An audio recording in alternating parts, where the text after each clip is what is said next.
أعوذ بالله من الشيطان الرجيم بسم الله الرحمن الرحيم والصلاة والسلام على رسول الله وعلى آله وصحبه أجمعين. Assalamu alaikum wa rahmatullahi wa barakatuh. Inshallah ta'ala, everyone's doing well. We appreciate you being here.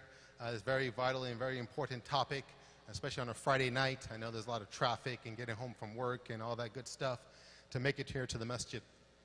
Before we start our program, just want to go a little bit of what we have in the seminar and what's going on. One thing we know very much that the topic of marriage is of the utmost importance to speak about in our communities. And if you speak to any of the Muslim leaders in our communities, from imams, from shuyukh, from marriage counselors especially, they'll see that there's a lot of issues going on with married couples that's not being addressed. And there's a big need for that because it affects children, affects the community, affects families, obviously. And so, alhamdulillah, here at the Islamic Center, Islamic Society of Orange County here, ISOC, alhamdulillah, we have the honor of doing this type of program to address this community's needs throughout of all of Southern California. So really thank our masjid board and the executive committee to supporting a program like this. So just a little bit about what we're going to be going over for our seminar. For tonight, we have Imam Jihad, inshallah ta'ala, he will be here. He just walked out to get some of his props, if you will, for his talk. He'll be covering the topic of love connections for tonight. And love connections, under that topic, is one thing about the youth, is that how do you make that connection if you like somebody? And a lot of people are confused. How do I know? What am I supposed to do? Am I supposed to go to my parents first? Am I supposed to talk to their parents? How are you supposed to do it? And a lot of our youth are doing very interesting things. There's a lot of tech on. There's a lot of Twitter type of called DMs or direct messages that are people doing to the opposite gender. And all different type of things are going on. Maybe because they don't know any better, or maybe they don't want to know exactly what they should be doing. Many different things. So we'll be addressing that today, and that's very good for your sons and your daughters to, inshallah ta'ala, make sure that they're doing things that are pleasing to Allah subhanahu wa ta'ala. If they want barakah in this process of marriage, then from the start they have to be in that same line. Also, we'll be talking about communication. Those who are married here in the crowd, you know very much that communicating to your spouse is of the utmost importance. And that communication has to do in a proper way with respect and other things, if you will. And so making those love connections and keeping those connections is something that also needs maintenance and how to, some tactics of how do we keep that up. So Imam Jihad has this thing about 8 marriage hacks that he will be going over to kind of, inshallah ta'ala, help us out. For tomorrow, we have a program, like I mentioned, it's from 9:30 to 6. We have a free breakfast in the morning to help you get out of your house and get over here to the masjid that you can take advantage of. And then we have multiple sessions throughout the day. We have some main sessions, and then we have some parallel sessions where there's like 3 or 4 talks going on at one time, where you can pick which topic you would like to attend. So we always have a topic for singles, those who are searching to get married, and then ones for those who are married, and we usually have 1 or 2 other topics that might interest you. And so we'll have the program out. I believe the program is outside. If you have questions on it, you could go to the table, and they'll tell you a little bit more about the program. Tomorrow's program is there's a registration fee of $25 to help support the masjid. And we have, like I said, we have 12 speakers coming to help support them and their work they're doing. So you have to, inshallah ta'ala, register for that. So there's a little bit about that program. And we also have a talk show tomorrow night at 5 o'clock, where it's ending the seminar, where we have Imam Jihad once again, Sheikh Muhammad Faqih, Dr. Marwa Azab, and Sister Megan Wyatt. They'll be talking about multiple things that they've seen in the community, dealing with married couples, and bringing up some really interesting issues that sometimes we don't always tackle in terms of abuse, terms of in-laws, terms of multiple things that happen in a marriage. So definitely is a very beneficial program. One thing I was advising the masjid, even whether you've been married 5, 10, or 15 years, don't think like I got this marriage thing locked down. You know, I'm a master at marriage. Or you might say, you know what, I tried so much, just forget about it. I'm not going to try anymore. And sometimes you get tired, those who've been in marriage for 15, 20 years. But the mindset of a Muslim is always ihsan. Always try to do excellence. Allah subhanahu wa ta'ala, the Prophet mentioned in a hadith, that Allah has written, كَتَبَ الْإِحْسَانَ عَلَى كُلِّ شَيْءٍ, that Allah has written excellence upon everything. And as a Muslim, you should always be striving to have better in your relationship, better in your salah, whatever that aspect is. So don't say I've been married for X amount of years, this is not for me, this is for the young kids. No, it's not for the young kids. We're handling a lot of main issues that we're going to be tackling tomorrow for those who've been married, like I said, 15 plus years, etc. So without no further ado, alhamdulillah, we have Imam Jihad here. He is the director of ISLA. A lot of you guys know ISLA in South Central LA, downtown area-ish. Alhamdulillah, doing a lot of great work. A lot of you guys know his father, may Allah preserve him, Sadiq Safir, that has blessed him in his community. And alhamdulillah, they said that the apple comes from a good tree, if you will. And so alhamdulillah, they're doing great work. He's the director of ISLA and Masjid Ibadullah, and they also have a school that's going on there.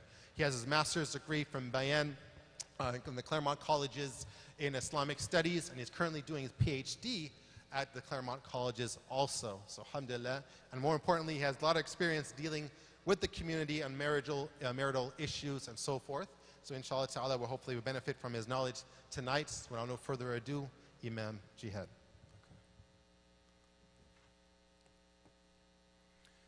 أعوذ بالله من الشيطان الرجيم بسم الله الرحمن الرحيم الحمد لله رب العالمين والصلاة والسلام على خير المرسلين محمد وعلى آله وصحبه أجمعين أما بعد السلام عليكم ورحمة الله وبركاته. Alhamdulillah. First of all, I want to say that it's a pleasure being before you all. Even despite the drive, sitting in traffic, and so on and so forth, it's always a pleasure seeing your family away from your family, which is, we're located in South Los Angeles, and to be able to come here and have an extended family, alhamdulillah. So I just want to say it's very beautiful to see you all, okay? And I hope you all have the same sentiment when it comes to me, but I just want to say I feel good to be here. You all don't mind if I stand up, right? Okay. Okay. Okay. Okay.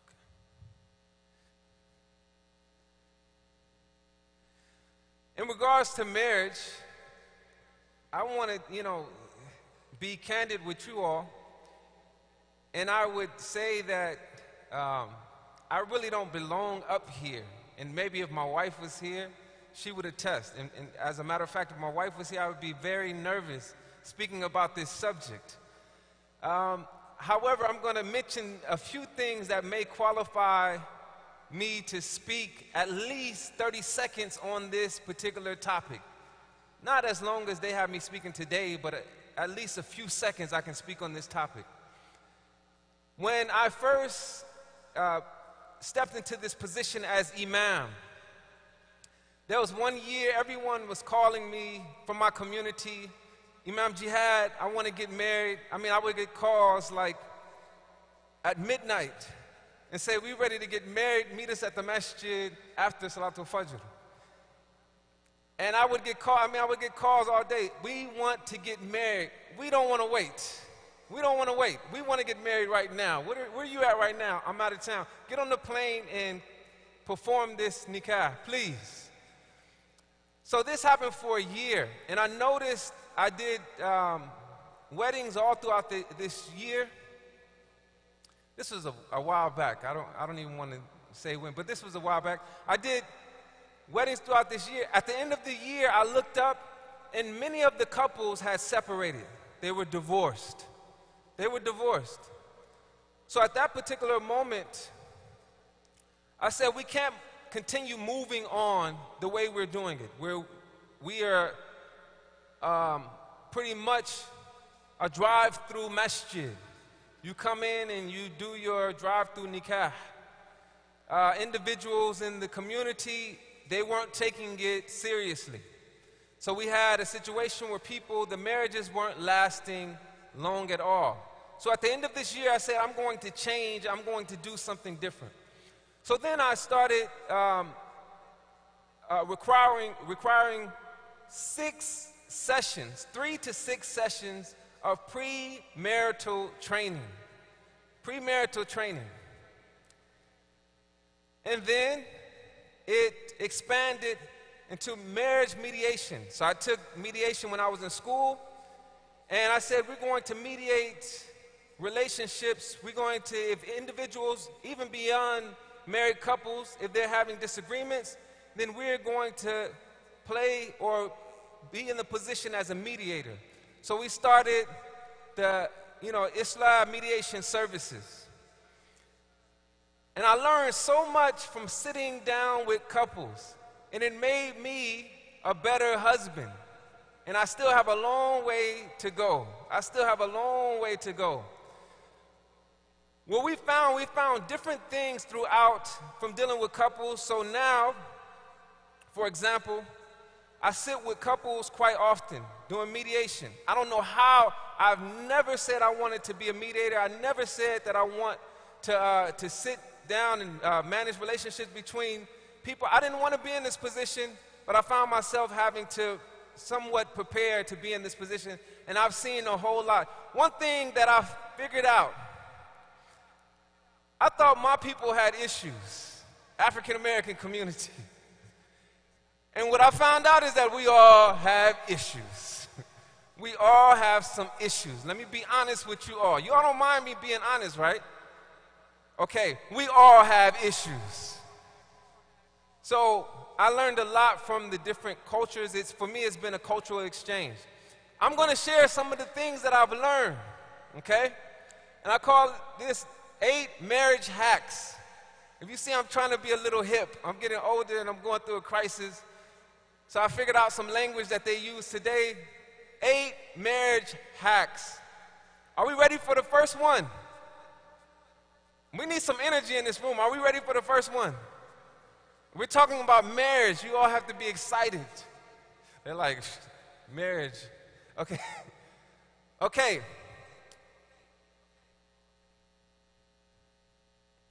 Hack number 1. Okay. Number 1. Get your face off of Facebook. And of course, Facebook is old.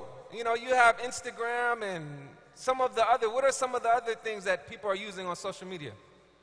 Snapchat and everything else. But it looked good. Face and Facebook, they go together, so it's a little pun. So get your face off of Facebook. The Prophet ﷺ, he mentions min husni islam al-mar'i tarkuhu ma la ya'nihi. So he mentions that from the most excellent portions of Islam is that he should leave that which is of no concern to him.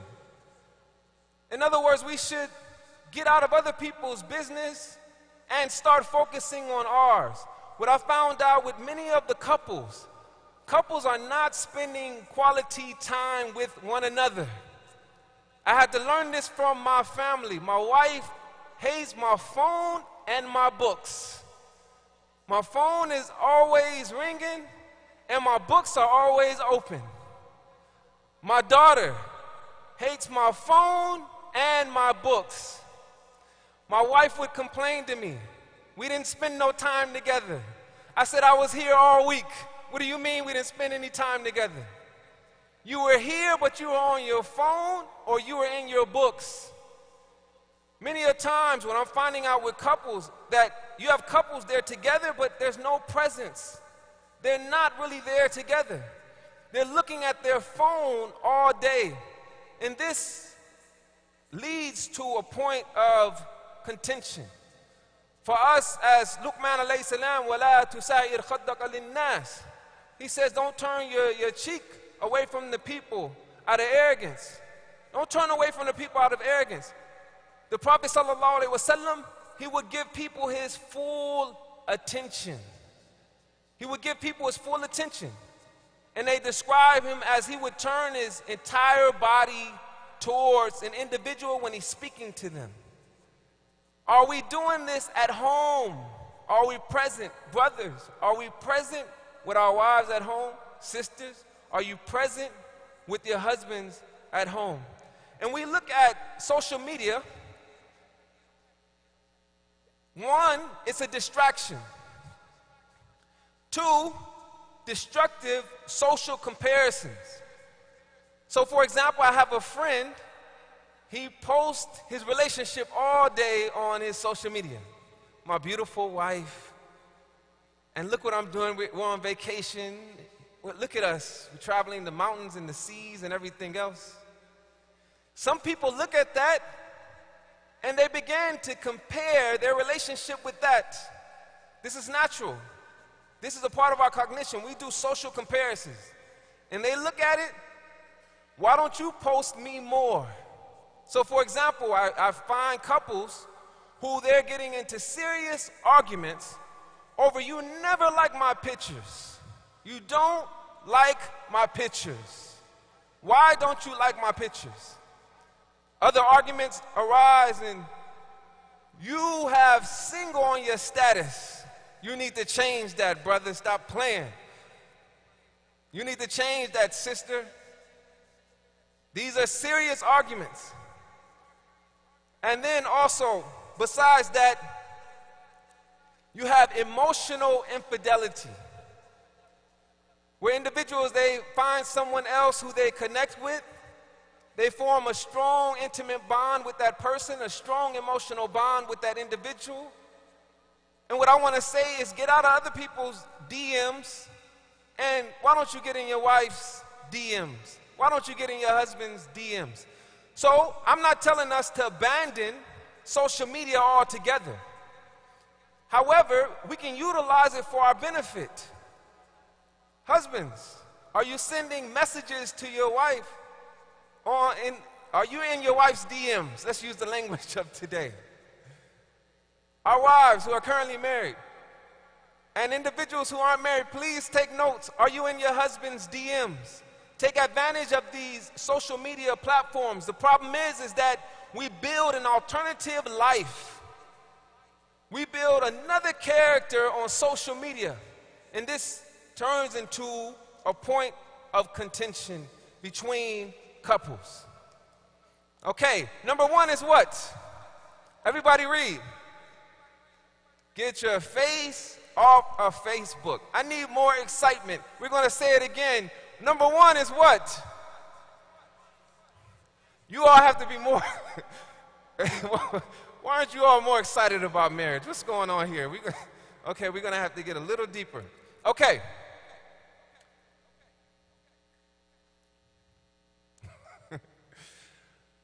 We ever been to the store? It's called Build-A-Bear, right?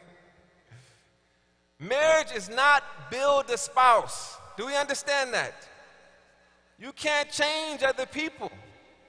Again, it's natural for us to want people to change. I want some changes. My wife wants some changes with me. This is all natural. And I'm here to tell you all, you can't change other people. A lot of times people get married and they see their spouse as a project, as a little project. I'm going to make some changes. She doesn't wear hijab now. When I'm done with her, she's going to cover from head to toe. This brother's not speaking Arabic now. He's just an engineer. He's going to be an alim when I'm done with him. He's going to be an imam giving the khutbah when I'm done with him. Why are we trying to change one another? You have an individual before you, and we have all of these expectations on these individuals. There's three types of expectations usually. You have cultural expectations. For example, some men want their spouse to cook every night. I grew up in a household, my mother would work all day, and then she would come home and cook for the family, clean the kitchen, spick and span as if she didn't even cook in the kitchen by the end of the night. This is a different day and time. This is a different day and time.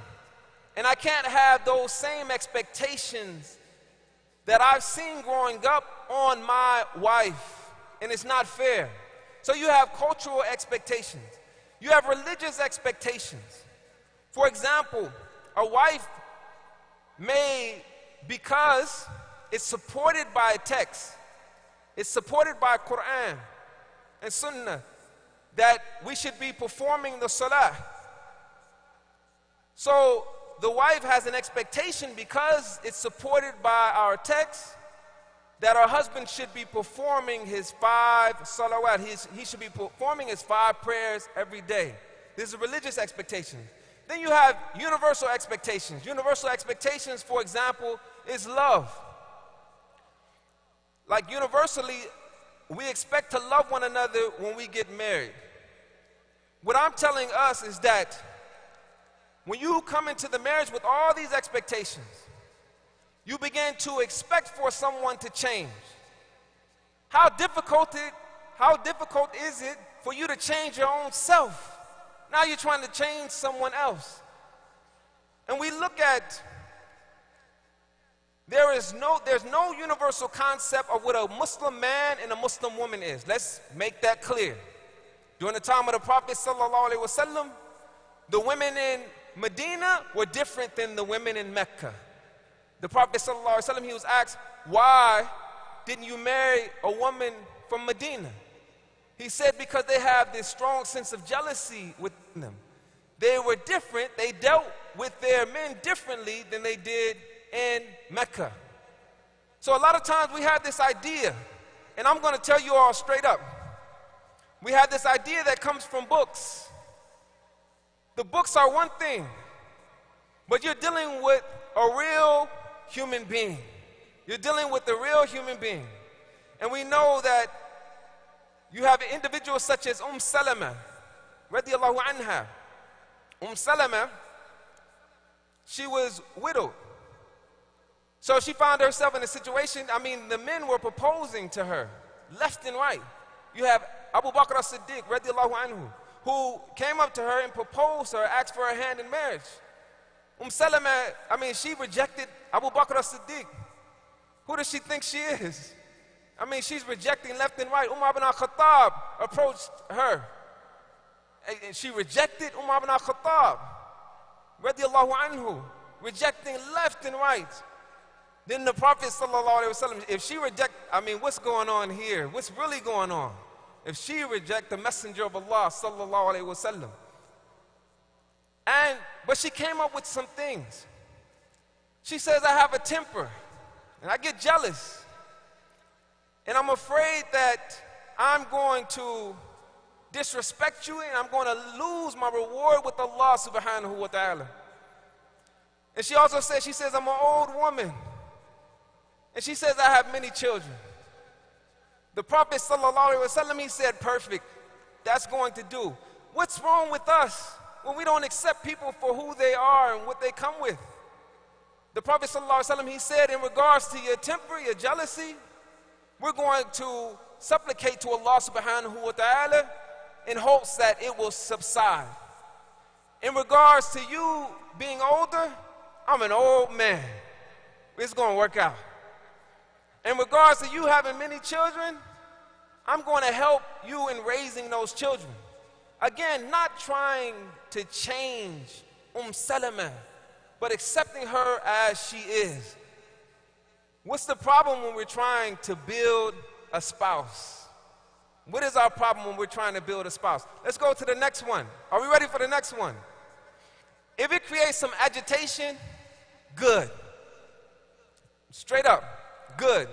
We need to be agitated. I sit down with couples, and I see that there's some changes that we all need to make. So the next one, get out the box. Get out of the box. What is the box? Take a guess, anybody?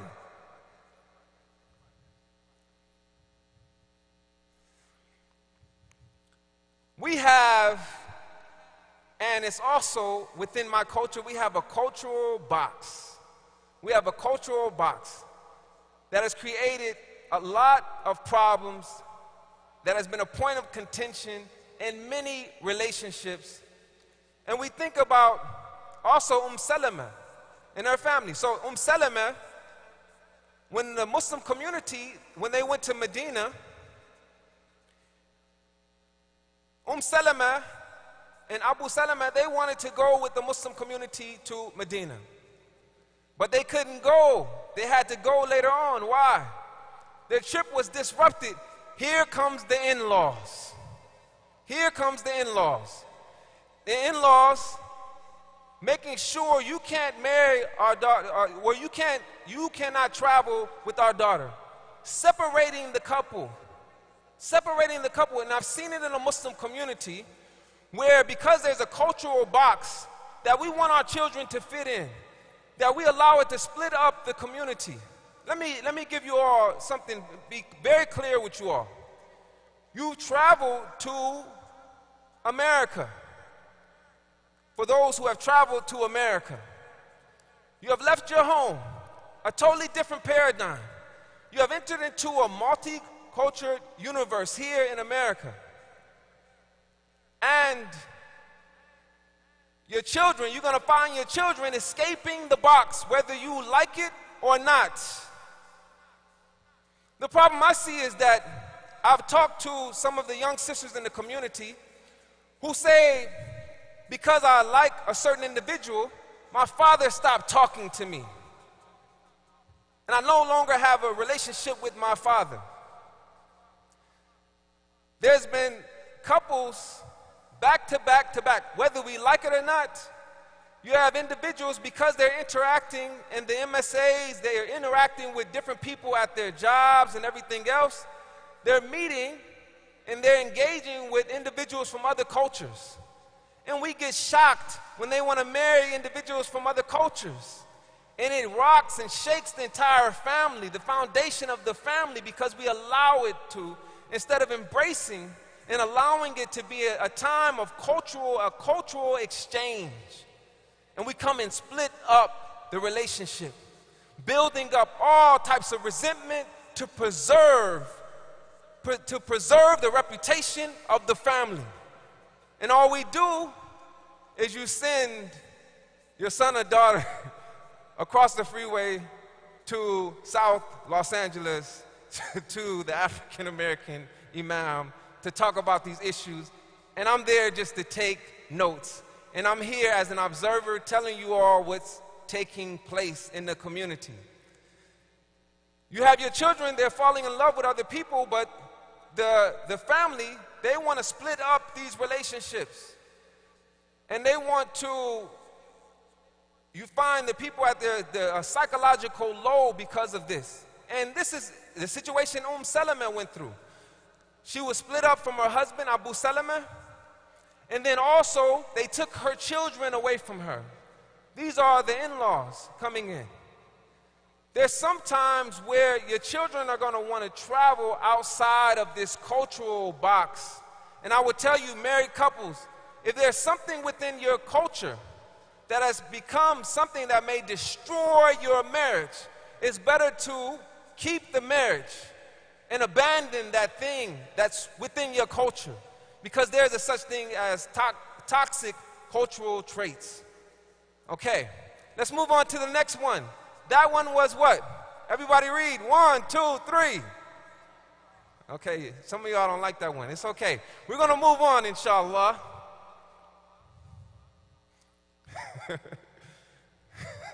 Romance is a sunnah. Brothers, do y'all believe me? That's not a part of the sunnah. Romance is a sunnah. You have Amr ibn al-As. He went to the Prophet sallallahu alaihi wasallam. He said, who is your most beloved? The Prophet sallallahu alaihi wasallam said, who? Aisha radiallahu anha. And then he asked, who's next? Her father. He could have said Abu Bakr as-Siddiq. He said her father, giving her more love. It's okay to fall in love. Do we hear that, brothers?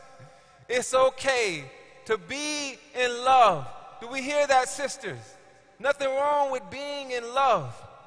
And we see there's a variety of texts. There's one, the 5 love languages. One of these 5, this is a book by Gary Chapman. One of these 5 languages is physical touch. I was dealing with a couple. The wife, she said, because perhaps this is her love language, she says, when I enter the house, or when you enter the house, you just give me salams and that's it. Assalamu alaikum. And that's it. That's problematic. It took me a long time to learn this too. I haven't arrived at many of this. I'm teaching myself at the same time. I want you all to know that. So why don't we do something different? Make it a rule for yourself. When you walk in the house, it's no just, Assalamu alaikum. No more of that. We need to embrace. The touch is so important. Remember, the touch communicates loudly. With the touch, you can tell someone that you hate someone, and you don't have to say anything with your mouth. You can also tell someone that you love someone, and this is the type of affection. Because what we learn from our social scientists, not all agree on this, is that one of the, and some say the number one emotional need for our sisters is affection. Is affection. So it's a problem when there's no more affection in the household. So when we talk about, and I'm not going to get explicit, back, feet rubs, it's okay. It's okay. The Prophet sallallahu alaihi wasallam, he would lay his head on the lap of Aisha radiallahu anha and do what? Recite Quran. This is affection. This is romance. Aisha radiallahu anha, she would drink from a cup. He would drink from that same cup, locate the location where she placed her lips, and the Prophet ﷺ would place his lips right there. That's romantic. She would eat from meat. She would eat meat, and the Prophet ﷺ would grab that same bone and place his lips where she placed her lips. So what do we learn from this? Share a plate of food with your wife. It's a beautiful secret, by the way, and it works. Share a glass with your wife. Put some water, something halal, of course, and share it with your wife. Find the exact location she placed her lips, and you place your lips right there. So this is romantic. So we look at, I'm going to tell you all a secret that worked in my relationship, and it continues to work. And the effects of it, alhamdulillah, have been beautiful for about a week. It lasts for about a week, and then you have to, redo it again. Okay. So we have a date night, okay? We have a date night. It took me a long time to get here. I've been married for, I think, going on 13 years. My first year, I was, a savage. I don't even want, my understanding, because I didn't prepare for marriage. Because all the elders were telling us, get married, get married. Everywhere you went in the masjid, get married. Everywhere. Assalamu alaikum, get married. Get married. Assalamu alaikum, get married. Get married. Everywhere you went. No one said prepare for marriage. So we got married without preparation. And our marriages failed, and we got remarried without preparation. You see, there's too many times where the first marriage is like a training ground. It's like preseason. And then the second marriage is the real thing. That has to shut down. But we have to promote the idea of getting married. Getting married. But getting married in a way that's best, meaning preparing for marriage first. So, this is what has worked. A date night. But this is not just any date night. And you all can take it even further than I've taken it. I wear my best outfit. Tie, suited up, nice watch, everything, brush my teeth, everything, clean the car. This is a date night. This is not just, let's go out and, I took you out to eat. No, make it special. Bring special into your relationship. The problem is we're boring. Bring special into your relationship. So, suited and booted, and then my wife, she puts on her best outfit. We go to a nice restaurant away from South Los Angeles. I can't take her nowhere in South Los Angeles, so I may come towards you all's direction, to find a nice restaurant around here.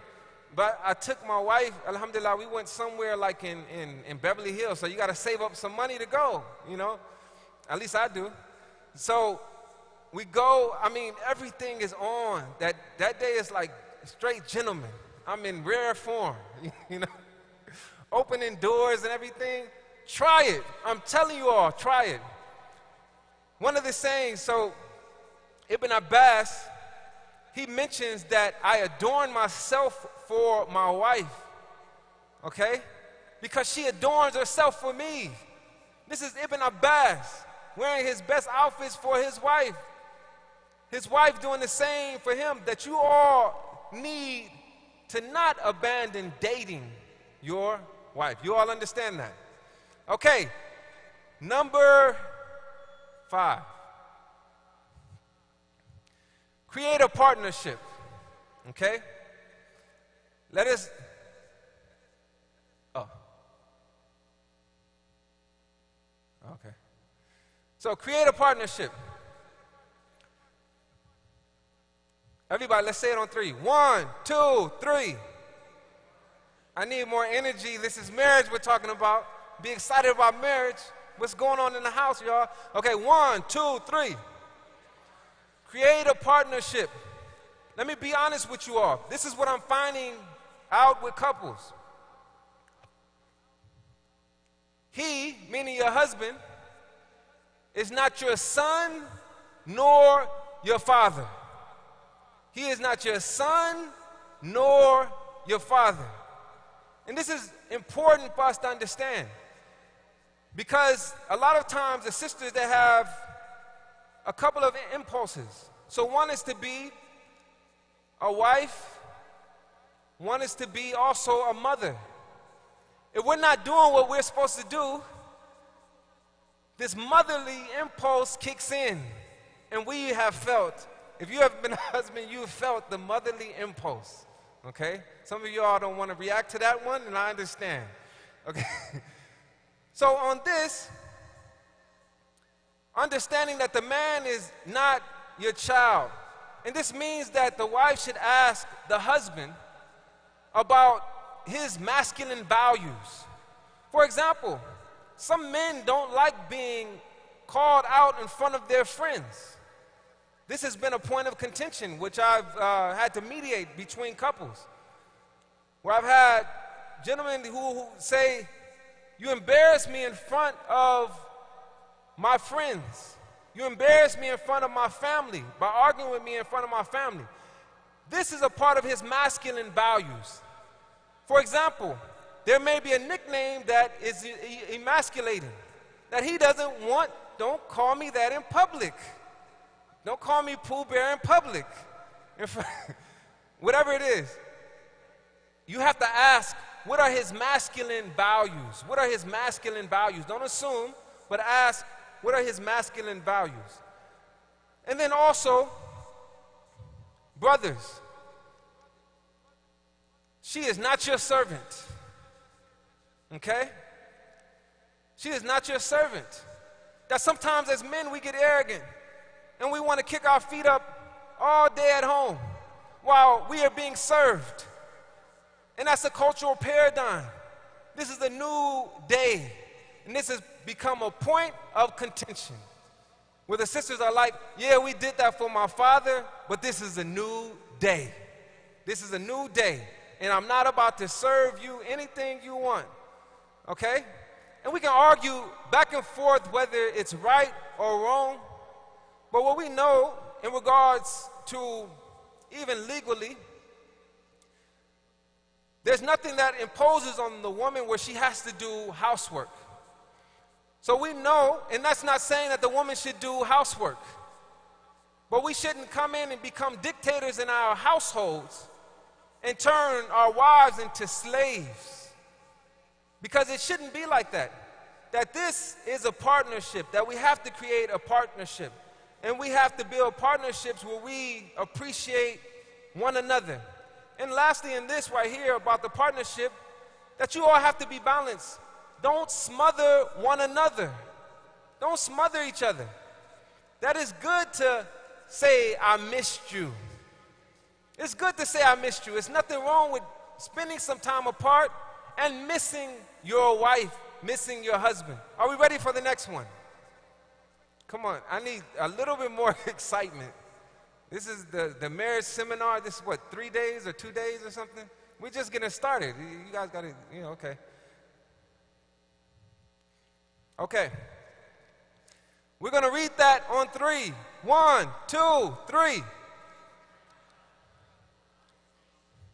Learn how to have difficult conversations. So what we know, al-kalimatu tayyiba sadaqah, that you can get all day in your household. You can get the reward, the barakah, from saying beautiful words, using beautiful speech. Well, we find out that there's 2 types of communicators. You all are listening. 2 types of communicators. There is the linear communicator and the circular communicator. Let me give you an example of a linear communicator who is straight up and down. Take the trash out. The linear communicator says, that trash is getting pretty full, okay? So they're not as direct. The linear communicator and the circular communicator, they clash. Why did they clash? Because you have one, the circular communicator, who is telling the linear communicator, you're too aggressive. You're too aggressive. You have the linear communicator accusing the circular communicator of what? You playing games. You are playing games. You all understand that? You may be married to a linear communicator. Don't blame no one else but you. You married the sister. You married the brother. You may be married to a circular communicator. You should have did your research. You married a circular communicator, and you wonder why you all clash. When you don't have to clash, when you can create a balance between each other. Because for myself, I'm very circular. So my wife said, you need to stop being a politician, you need to be more straight up with these people. They're taking advantage of you. I'll tell them. My wife, she says, I'll tell them. You want me to tell them the truth? She's straight up and down, linear communicator. She creates balance. And sometimes I have to tell her, hey, you're too circular. You need to bring that straight up and down. Well, you always talk about you don't like the straight up and down. No, you need to bring it in this situation. So we balance one another out, and it's important to learn each other's communication style. We look at Umar ibn al-Khattab, radiallahu anhu, who his wife responded to him in a way that wasn't favorable to him. And he questioned her for this. So he says, strange you would respond to me like this. And she says, where your daughter responds to the messenger of Allah the same way. The Prophet sallallahu alaihi wasallam, what he had to deal with Aisha radiallahu anha, and he loved her. She was the most beloved. So this means, whether we want to admit it or not, human beings like a little drama. Y'all understand that? For example, I've seen couples where someone was just too happy all the time, just happy all the time. Human beings, they want a little, you got to switch the flavor up a little. Tell me no sometime. And brothers, by the way, the sisters like when the brothers are assertive. So stop being laid back so much and so cool so much, and go call that airline and plan that trip. Y'all got that? I'm telling y'all some secrets. You can follow it or you can reject it. But, okay, y'all not really feeling me on this, but try it. Why don't you plan the trip this time? I'm telling you all. And our sisters like assertiveness. They don't want just one angle, just happy all the time. I don't want to start any drama in your households or Imam Jihad told me I need to start some drama. No. But it's okay. Don't be afraid of an argument. You all understand that? Your marriage is not about to break down over this argument. There's what is called healthy drama, and you have toxic drama, okay? There are some toxic drama, but the things that we go through, this is healthy drama. And we panic and we need to see an imam. No, this is a part of relationships. So you have the Prophet sallallahu alaihi wasallam, Aisha radiallahu anha, the servant came and delivered some food from another wife of the Prophet sallallahu alaihi wasallam. And Aisha radiallahu anha, she had a certain feeling. She took the hand and pushed whatever he had in his hand out. The glass broke, or whatever, the dish broke all over the floor. The Prophet ﷺ having to pick it up. He didn't scold her, he's picking it up. What is this? Now we feel challenged as men, and we become abusive because of this. No, this makes life exciting. Okay, I'm sorry, brothers. Okay, but I hope you all get my point. That it's not the end of the relationship when these things occur. The Prophet ﷺ, he said, your mother became jealous. Your mother became jealous. This is a part of it. What we have during this time is that you have couples threatening each other with divorce. Do not threaten each other with divorce. You all listen to me on this one. Don't threaten each other with divorce. Brothers threaten the sisters with polygamy. If this, I'm gonna marry another wife. No, you're not. You're not in no position to do that. Emotionally, psychologically, financially, you're not in a position. That's hoop dreams. There was a movie called Hoop Dreams. And these people, they wanted to make it to the NBA. Yes, we all want to go to the NBA, but there's one LeBron. We want to be like Mike, but I'm sorry. We stuck at our jobs. Okay? So you have polygamy. Don't threaten your wife with polygamy, something that may never happen, and you brought it in to become a point of contention in your relationships. Let us stop doing that. Don't threaten your wife with divorce. Don't threaten your wife with polygamy. Wives, do not threaten your husband with divorce. I want you to divorce me. I don't want to be in this relationship. What we do, we give each other low self-esteem. Our household should be like pillows. The society, it gives us enough low self-esteem. We're being demeaned for our religions. And we have to come in the household and be demeaned by our husbands, be demeaned by our wives. Don't threaten each other with polygamy. And there's nothing wrong with getting a third party marriage counseling. There's nothing wrong with this. I hear people all the time, during the time of the Prophet ﷺ, they didn't have marriage counseling. Yes, they did. Yes, they did. When you have Hind bint Utbah, when she, the wife of Abu Sufyan, she went to the Prophet ﷺ. She said, Abu Sufyan, he's being stingy with his money. And I grab from his wealth at times. Can I do that? The Prophet ﷺ, of course, in my words, he's saying, yes, you can do that, but be reasonable. Don't take all of his wealth, be reasonable. Take what is enough for you and your children. This is marriage counseling. You all understand that? But they didn't have the institutions in which was created, these institutions, where you have people now specializing in marriage or family therapy. If we have to utilize these means, go and utilize these means. I'm hearing too many times where the brothers, they say, we don't need counseling. The sisters say, we don't need counseling. Let's go to the imam. Let's go to the imam. That's why for myself, as just an imam, I wasn't equipped with the tools to deal with couples. Because all I'm doing is quoting all day. And I had to go get other tools in order to be able to mediate between couples.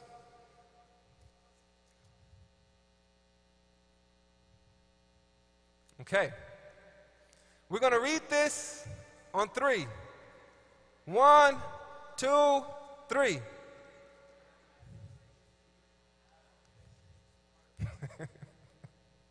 You all don't sound happy reading this. And you all see that it takes work to be happy. Okay, what's going on? Shahid, what's going on? Okay. All right, 1, 2, 3. Okay. Now, in this standpoint, you have, for the individuals, you have the necessary dissatisfactions and the unnecessary dissatisfactions.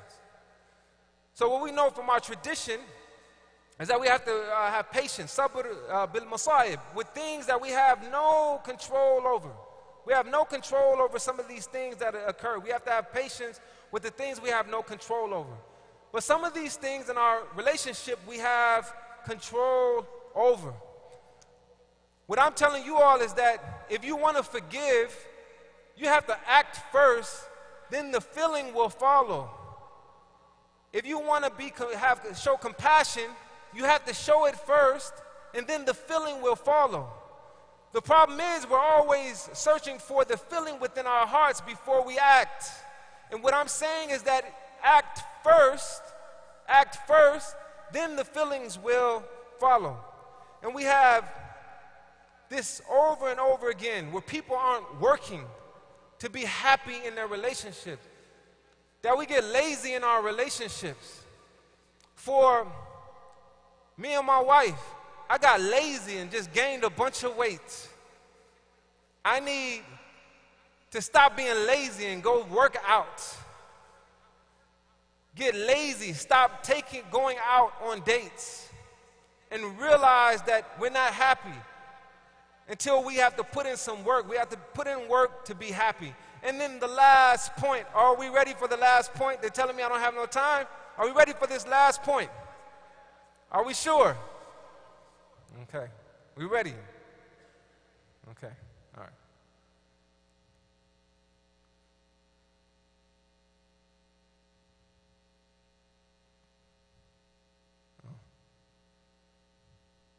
Okay.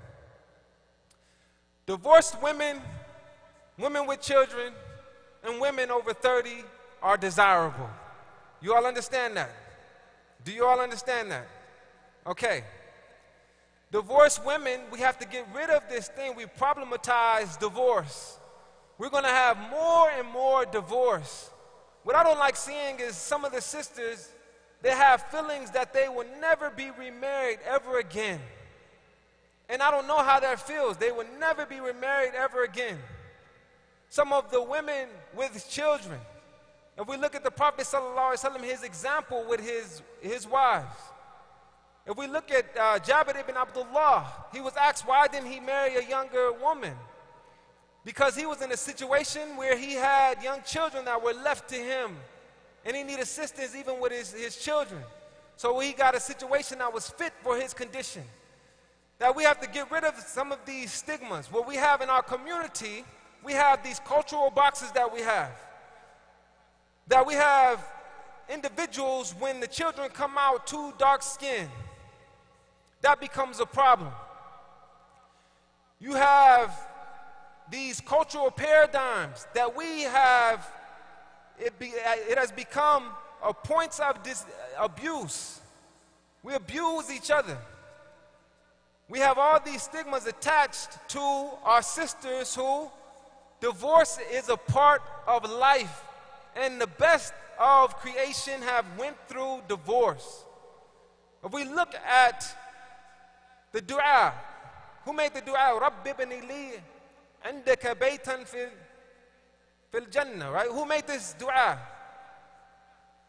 The Asiyah, she was married to Fir'aun. I assume she had some issues in her relationship.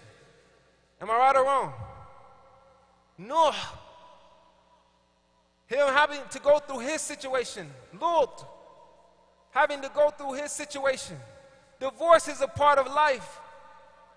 Why do we ban people in our community from getting married? Why does it become a whisper session over so-and-so got divorced? Guess what? So-and-so got divorced. So-and-so has an issue because they've gotten divorced. And as we see it arise a lot more, we're going to see our sisters in the community that we have to make sure that we are accommodating their needs. And we're not doing our job if we're shunning our sisters and our brothers for getting divorced. And our sisters, you have also single fathers, and you also have men and women who are over 30. who fear that they cannot get married anymore. And we're going to have to change that moving into the future. Alhamdulillah, I hope you all benefited from that. There's some things that are controversial. You all have to understand, I am not from this particular paradigm, this community. I'm from South Los Angeles. I have a separate PowerPoint for my community. It's a little bit more raw and uncut. I didn't bring that with us because I think some conversations we're not ready to have. We're not ready for some of these conversations. But there are many conversations, if we're going to be effective moving towards the future, we're going to have some difficult conversations as a community. I'm up front, I'm very close to different cultures as I had to mediate between people coming from different backgrounds, and I see many issues, and I'm here to address just a few of them, and we can go on and on.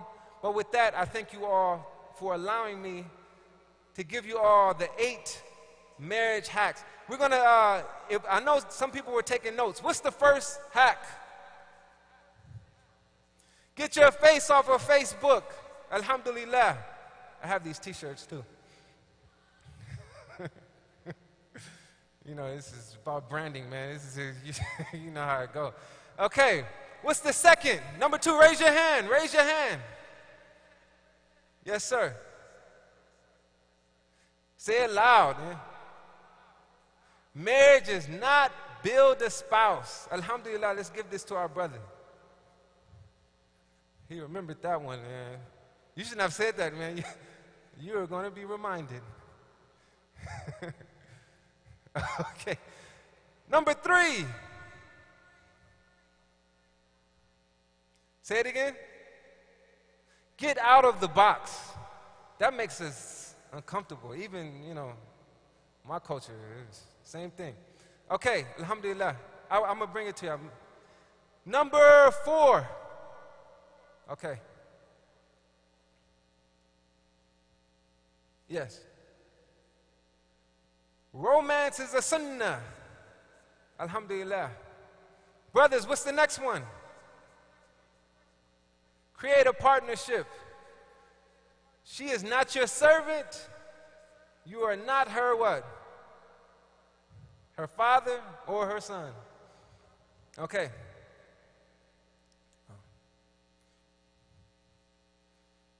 What's the next one, sisters? Learn how to have a difficult conversation, okay? Last thing, create an off-limits box, okay? In this box, put words in there that you will never use in a relationship. And I'm giving you all 2 things that go in this box. Do not threaten with divorce in this box. Do not threaten with polygamy in this box. And don't use a lot of other words. You all decide that and put it in an off-limit box. Be deliberate about it, okay? Next one. Oh, okay. We're going to bring it to the sisters, inshallah. Next one.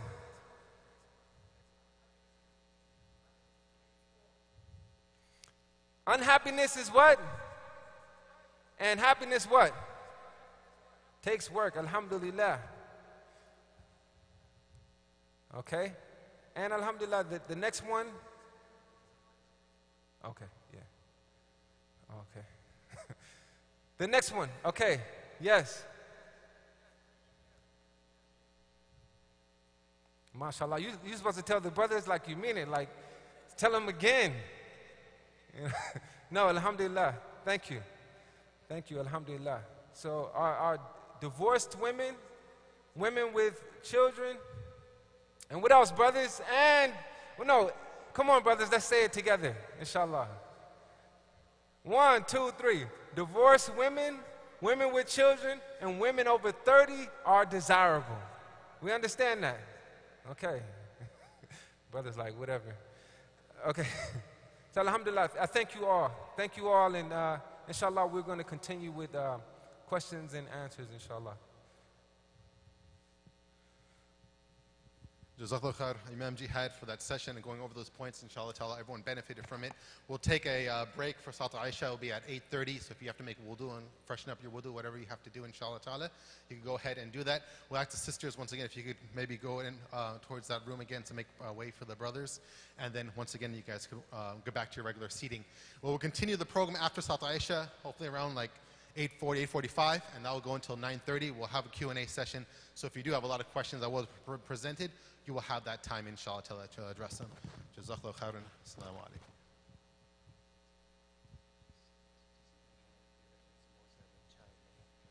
Also, there are snacks in the cafeteria, samosas and chai for sale.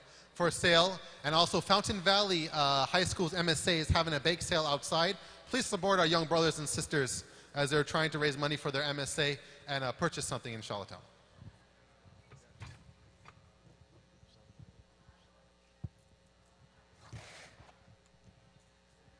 الله أكبر الله أكبر الله أكبر الله أكبر أشهد أن لا إله إلا الله أشهد أن لا إله إلا الله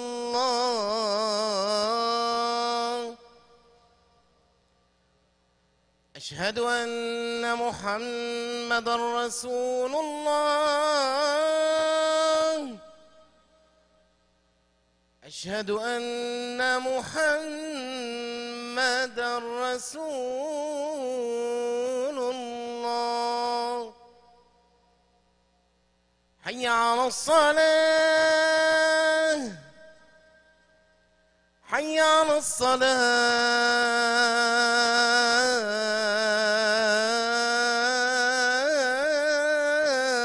الصلاة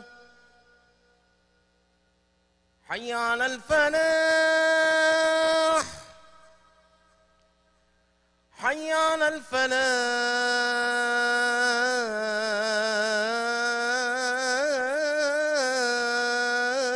الفلاح الله أكبر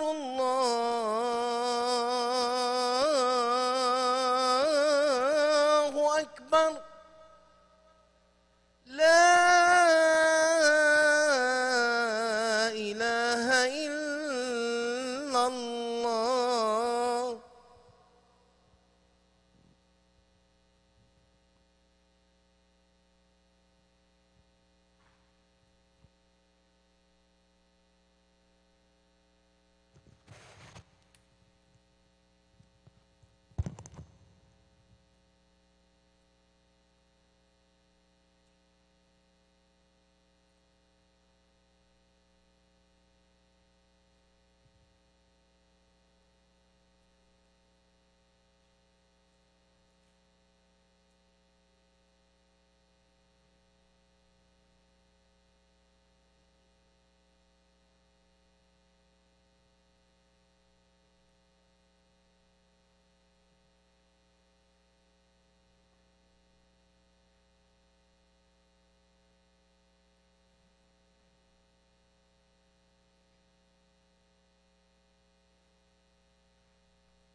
الله أكبر الله أكبر. أشهد أن لا إله إلا الله. أشهد أن محمد رسول الله. حي على الصلاة حي على الفلاح. قد قامت الصلاة قد قامت الصلاة. الله أكبر الله أكبر. لا إله إلا الله. استووا استقيموا اعتدلوا.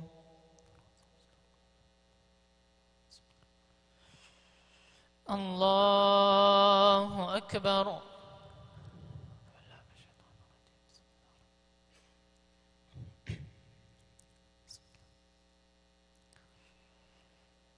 الحمد لله رب العالمين الرحمن الرحيم مالك يوم الدين. إياك نعبد وإياك نستعين. اهدنا الصراط المستقيم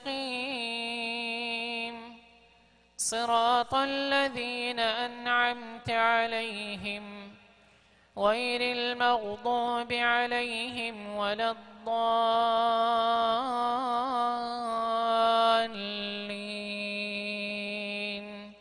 آمين.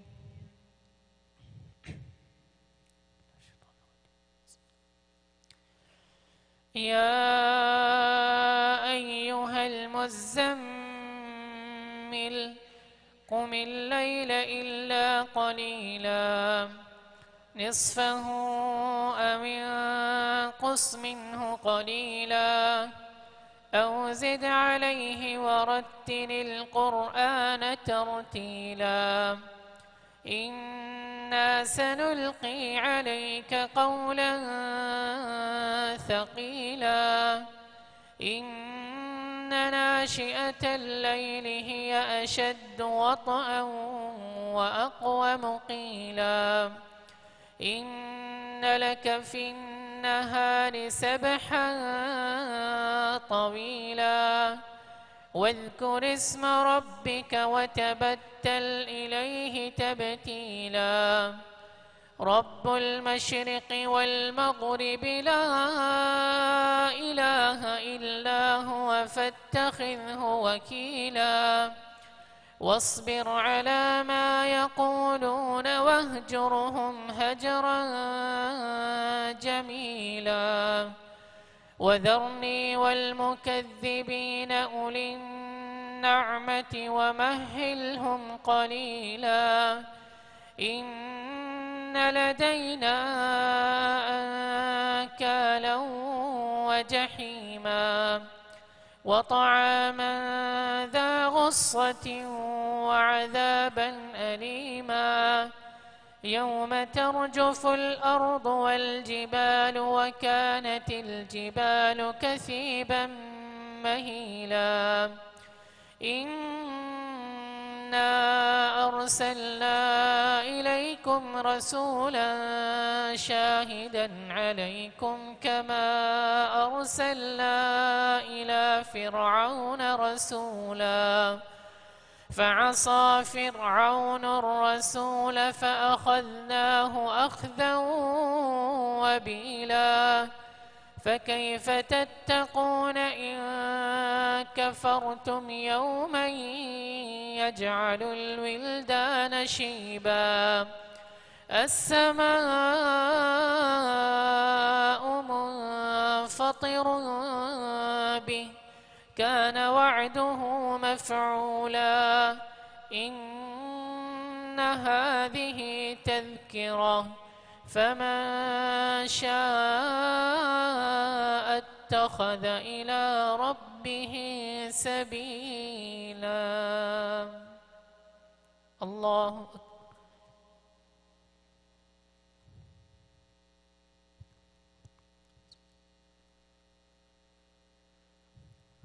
سمع الله لمن حمده.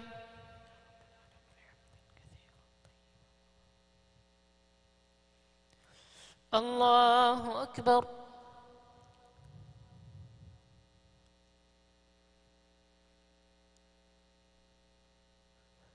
الله أكبر.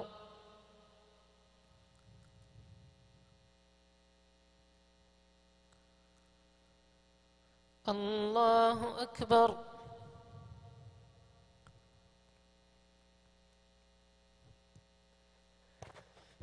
الله أكبر. بسم الله الرحمن الرحيم.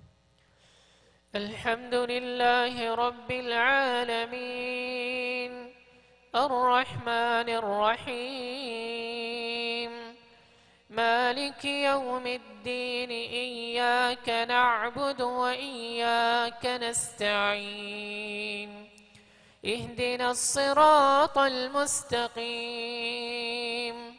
صراط الذين أنعمت عليهم غير المغضوب عليهم ولا الضالين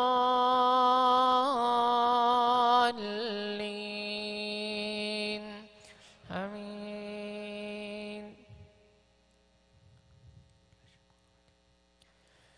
إن ربك يعلم أنك تقوم أدنى من ثلثي الليل ونصفه وثلثه وطائفة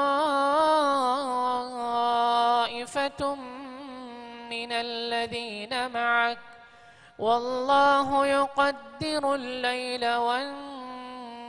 والنهار علم أن لن تحصوه فتاب عليكم فاقرؤوا ما تيسر من القرآن علم أن سيكون منكم مرضى وآخرون يضربون في الأرض يبتغون من فضل الله وآخرون يقاتلون في سبيل الله فاقرؤوا ما تيسر منه وأقيموا الصلاة وآتوا الزكاة وأقرضوا الله قرضا حسنا وما تقدموا لأنفسكم من خير تجدوه عند الله هو خيرا وأعظم أجرا واستغفروا الله إن الله غفور رحيم. الله أكبر. سبحان ربي العظيم.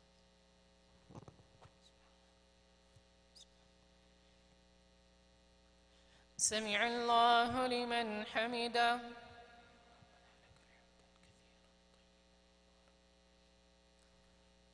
الله أكبر. سبحان ربي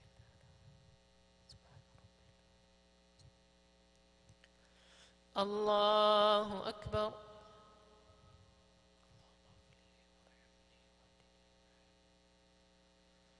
الله أكبر.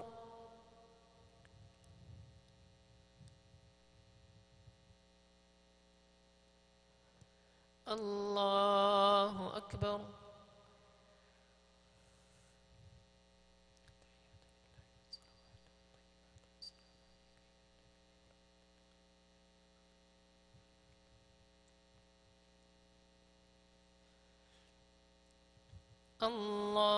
الله أكبر.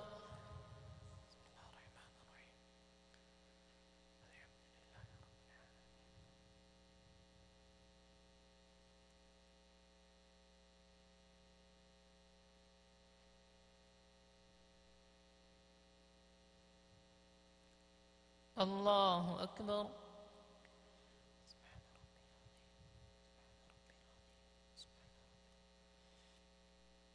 سمع الله لمن حمده.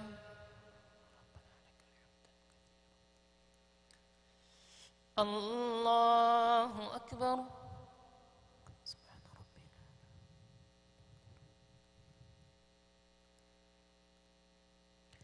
الله أكبر.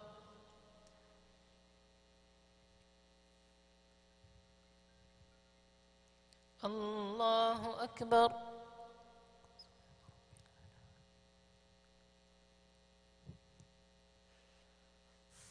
الله أكبر.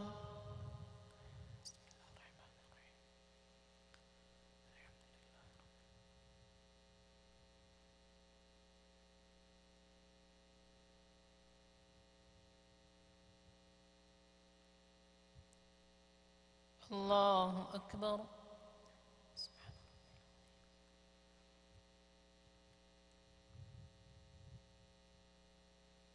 سمع الله لمن حمده.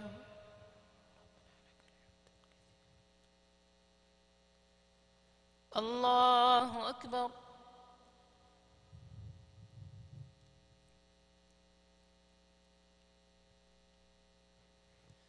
الله أكبر.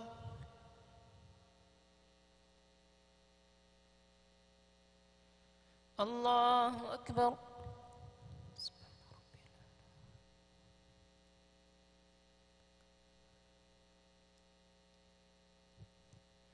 الله أكبر.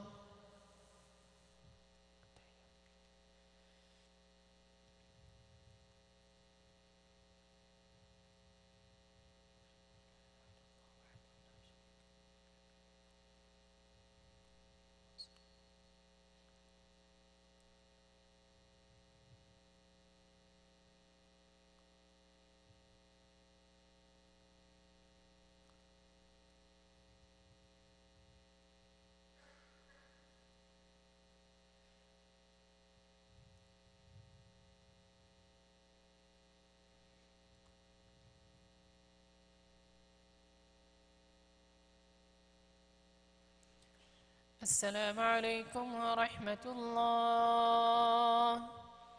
السلام عليكم ورحمة الله. استغفر الله استغفر الله.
Inshallah ta'ala, we'll be starting back in about 2 or 3 minutes. Let everyone finish their sunnah, and then we'll start the program.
أعوذ بالله من الشيطان الرجيم بسم الله الرحمن الرحيم والصلاة والسلام على رسول الله وعلى آله وصحبه أجمعين.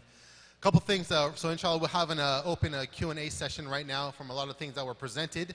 If you had questions on what was said, clarifications, unique situations you might be in that maybe you would like to ask about, if there's something that's really private, if you want to speak to Imam Jihad afterwards, then if he has his time, obviously he needs to get back to his family, then you will have time to ask that if you can.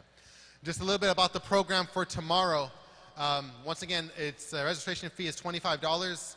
You can speak to our masjid secretary, Sister Sabiha, and those who have the table outside.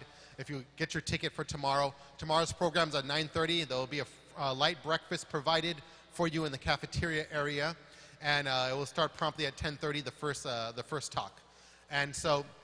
Like I said, we have a full program tomorrow. We have 12 speakers coming tomorrow, from shuyukh, from imams, from community leaders to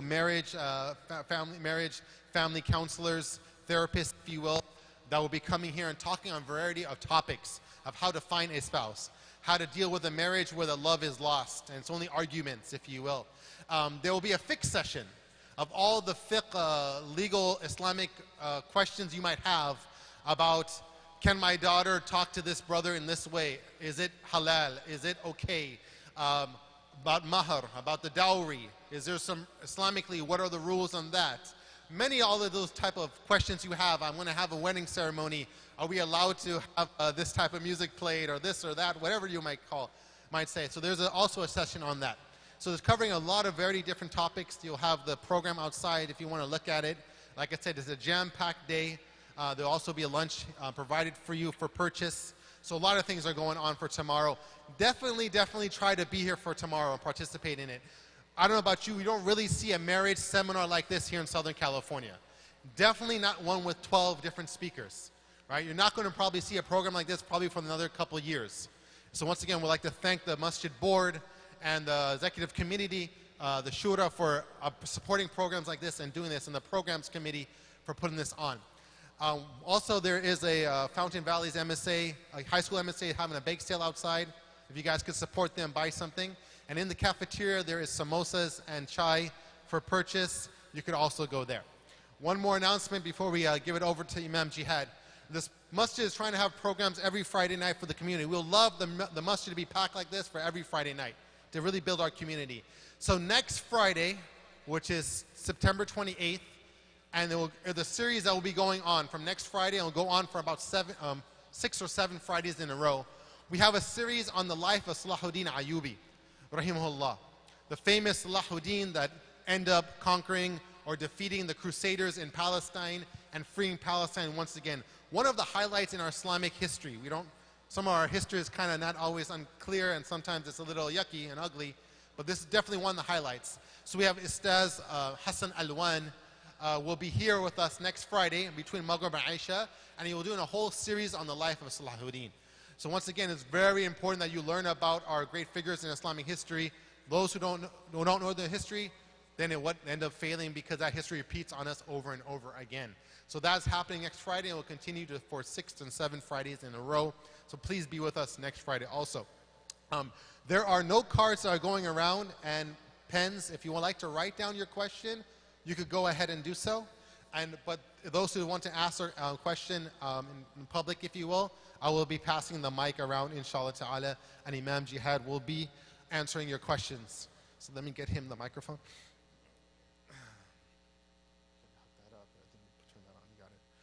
So we'll go ahead, and if those have questions on the note cards, please pass it up to Sister Ikra. That is somewhere around here. She left. Okay.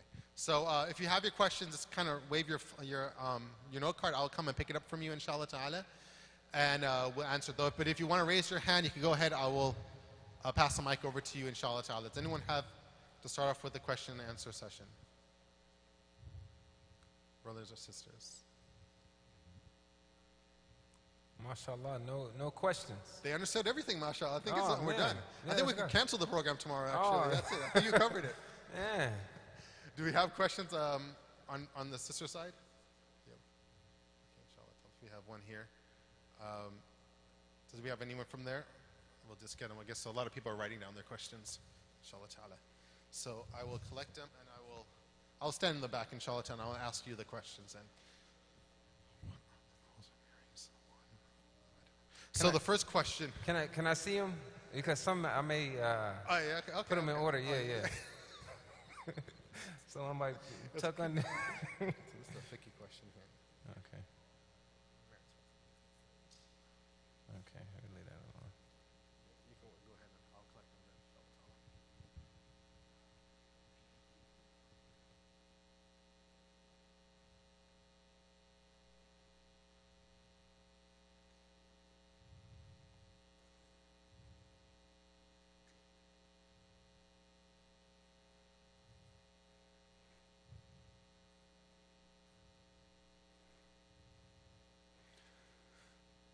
So Bismillah.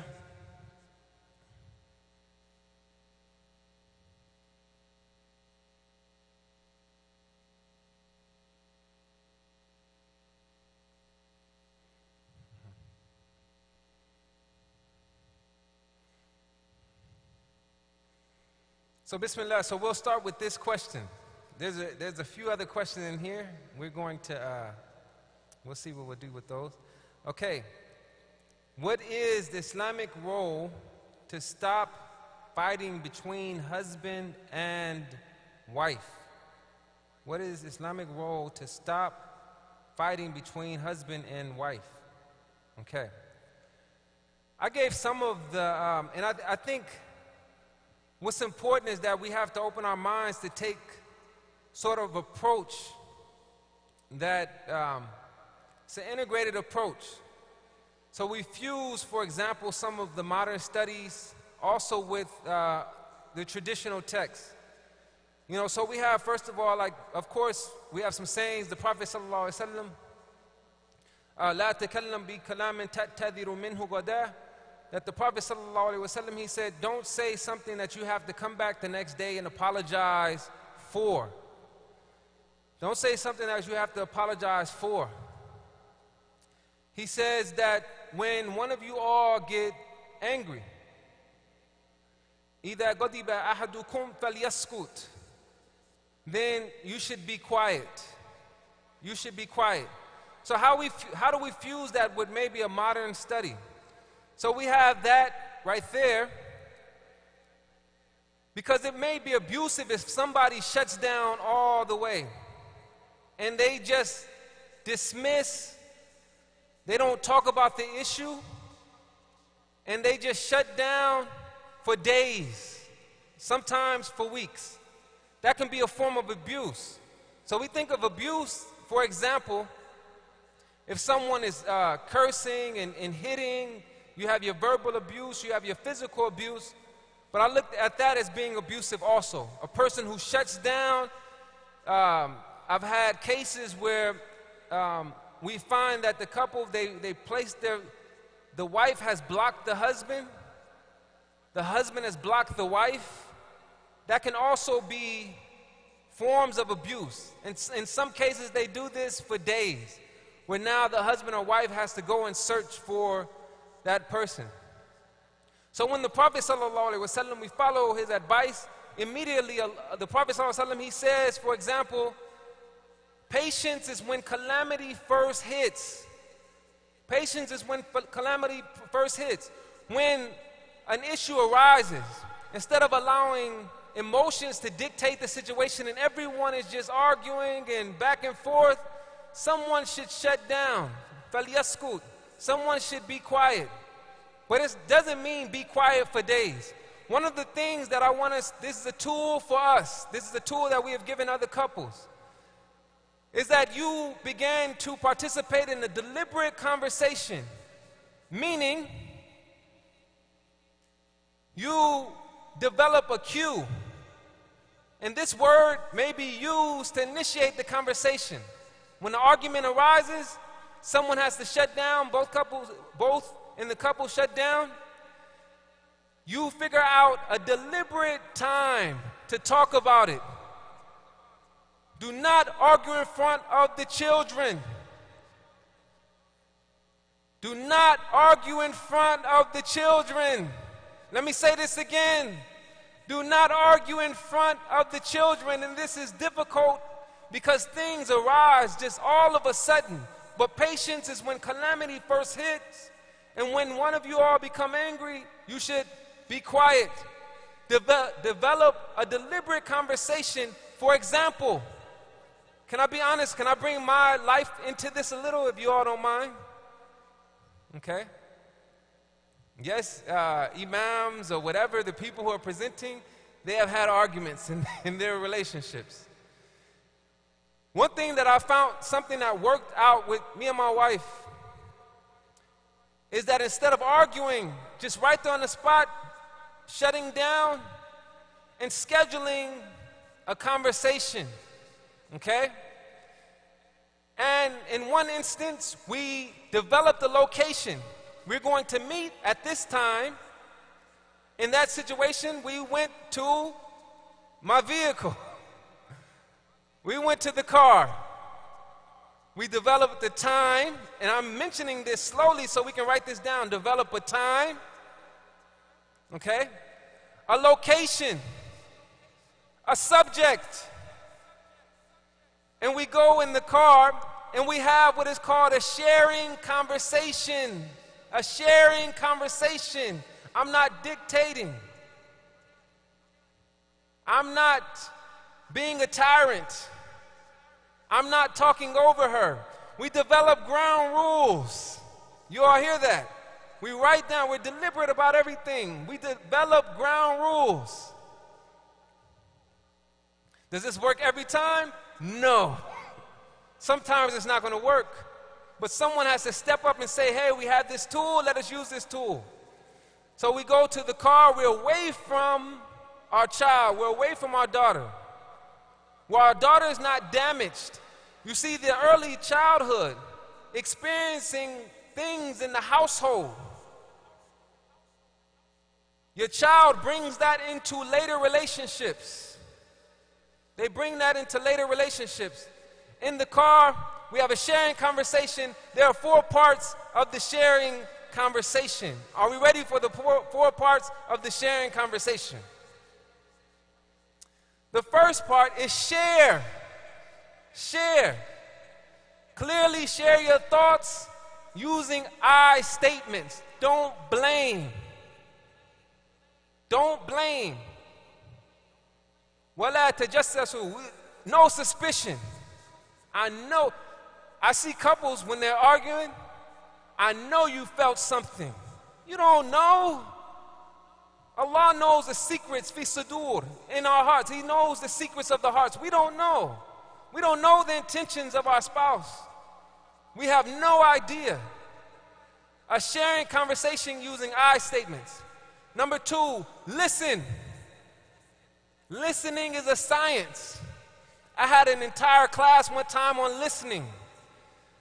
As a Muslim chaplain, I had to learn how to listen. I would never forget, one of the inmates, I began quoting my usual. قال رسول الله صلى الله عليه وسلم قال الله تعالى blah blah blah this blah. I began quoting my usual. And the inmate said, I knew you were going to say that. Just listen. Sometimes it's just time to listen. When you're listening, you know what's so amazing? That many times your wife, your husband is saying other than what what their words are pronouncing. If you listen clearly, it's not what they are really saying, but there's something under it. And if you're patient, you're going to figure out what exactly they're trying to tell you. What exactly they're trying to tell you. So, share, listen, understand, and you ask questions. Ask questions. So you felt like this, so this, and blah, blah, this, ask questions. And then we need camaraderie, work together. That's the fourth part, work together. That's called a sharing conversation. No one's dictating. We're calm now, away from this state of anger. Okay? La taghdab, as the Prophet ﷺ, he gave this beautiful advice. So number one, a part of the sharing conversation is what? Share. Number two, listen. Number three, I know it's late, but number three, understand, right? Number four, work together. Again, number one, number two, number three, number four, work together. And this takes time. This takes time, okay? Let's go on to the next.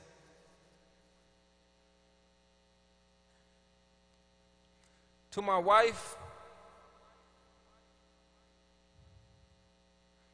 firmly believes in getting out of the box, having difficult conversations, but forgets conversation is between two.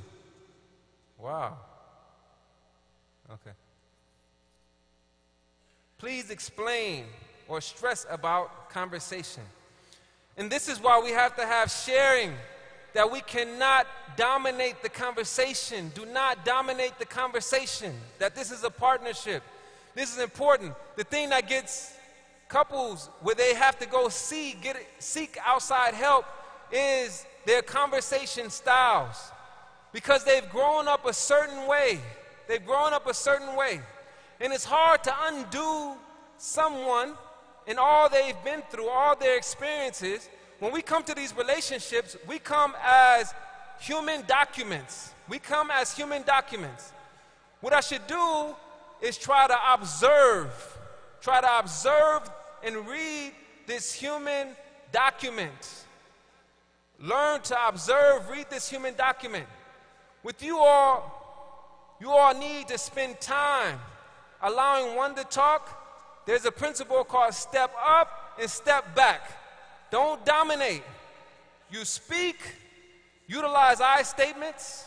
I feel this way.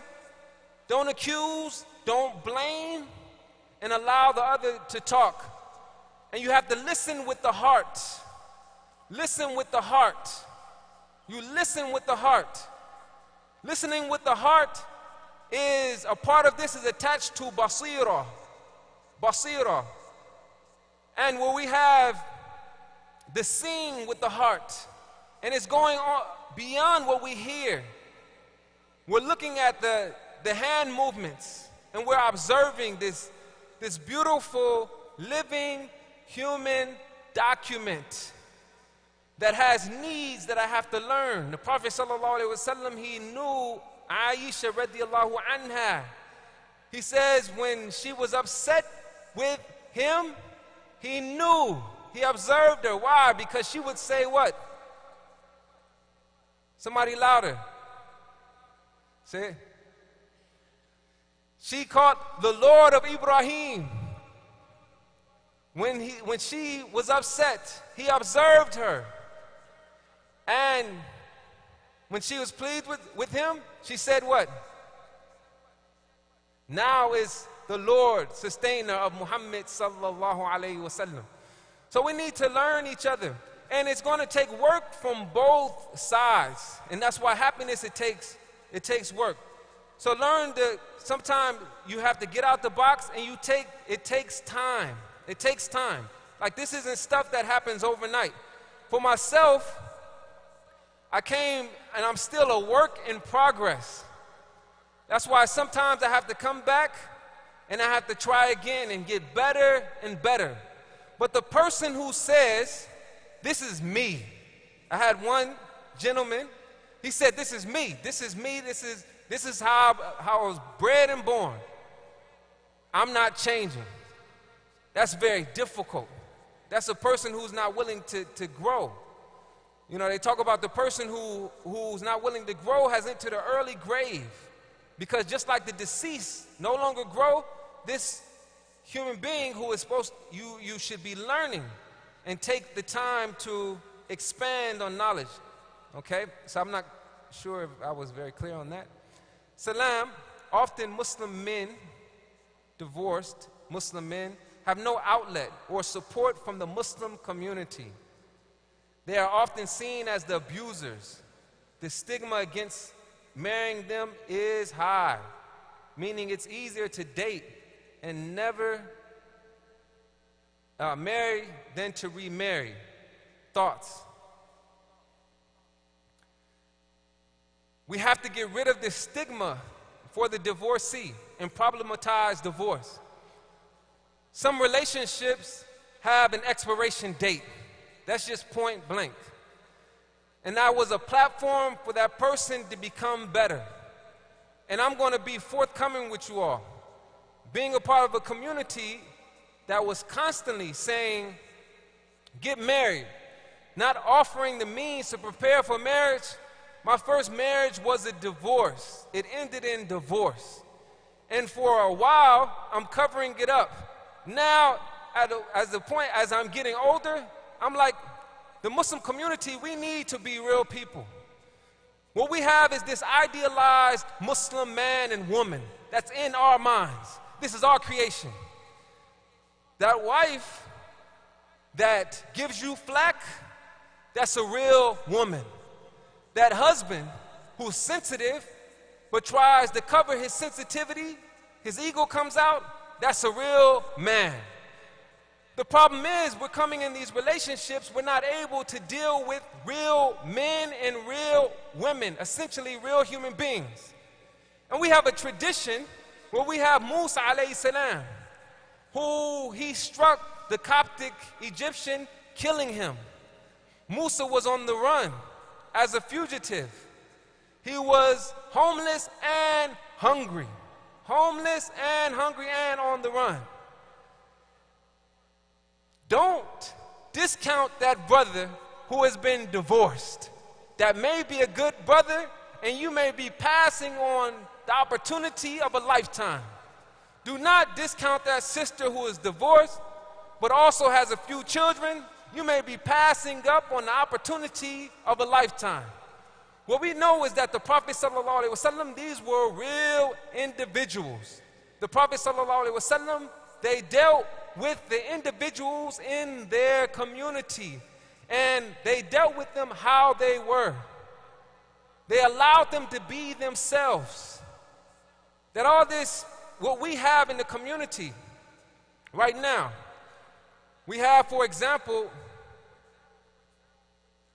parents who become in-laws, are mothers of these young men, fathers of these young men and women. They have these unrealistic expectations.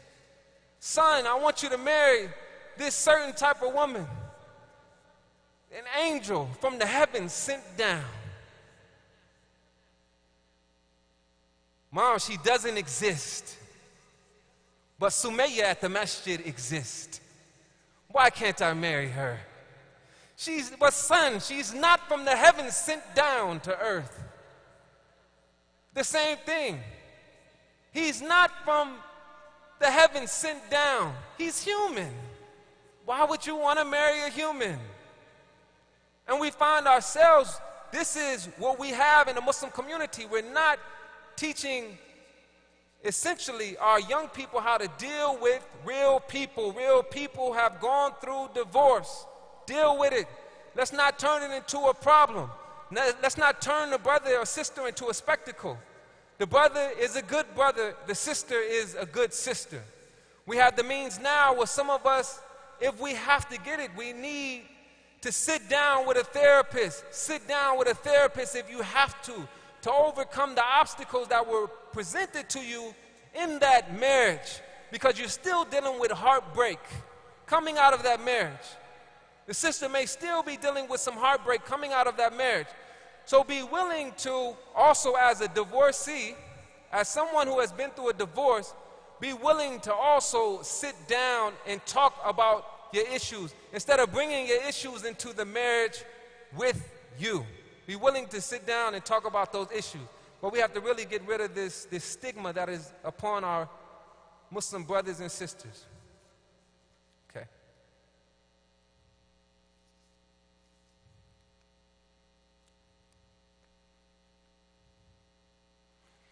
What is the ideal approach in searching for a candidate? Family, friends, community, apps, salams, swipe. They have everything. I mean, there's so many ways on getting married. You know what I'm seeing more and more, and I don't like it. However, it doesn't matter if I don't like it. It doesn't matter if we don't like it. Do you all understand that? That these things are occurring. We may not like it, but individuals are coming to the imams now. They've met on Instagram. We don't like it, it's taking place. They've met on Instagram. They've met on Facebook.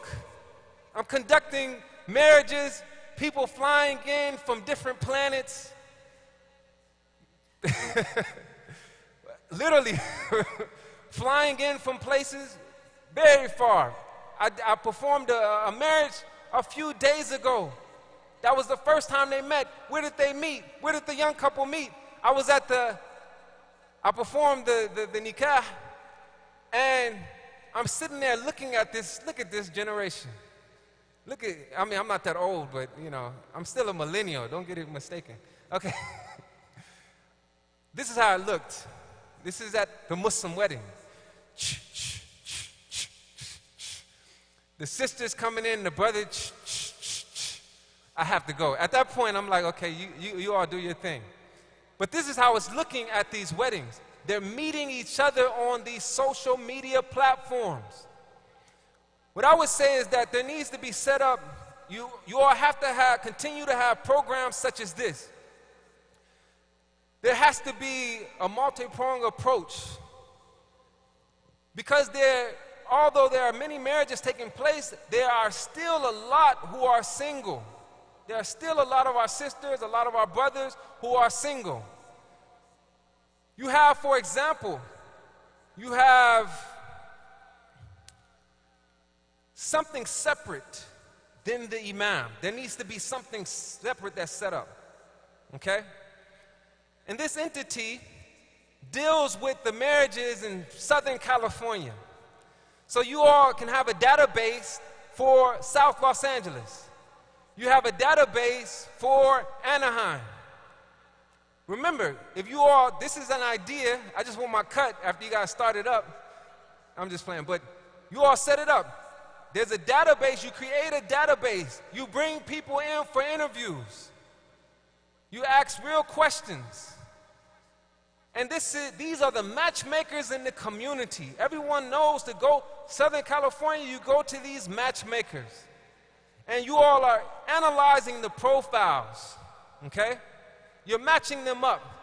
Would this work? No, this brother, he not ready. You know, this sister, no.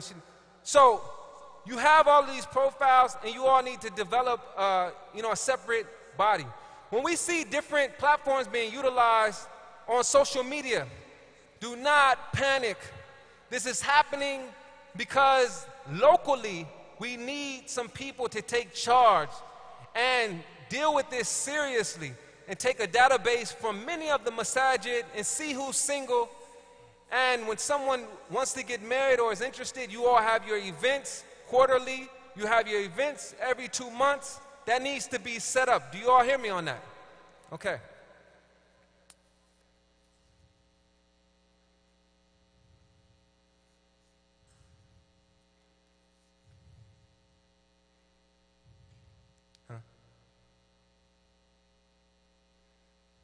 MashaAllah. There's a meet and greet tomorrow. What time? 1:30 to 2:30. See, it's being dealt with. How often do we do it? So it needs to be done more often. Okay, it needs to be done more often. So you all need to take that seriously. I'm not gonna deal with the other question. Oh, yeah, okay.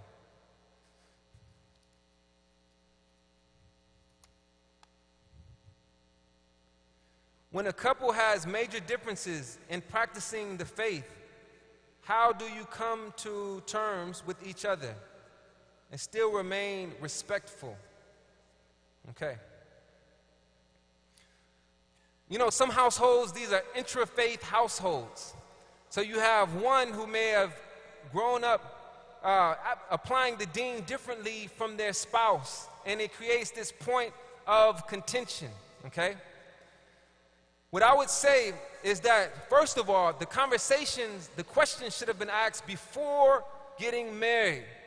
Before getting married, because now you enter into a realm of trying to change each other. Now you're trying to change each other.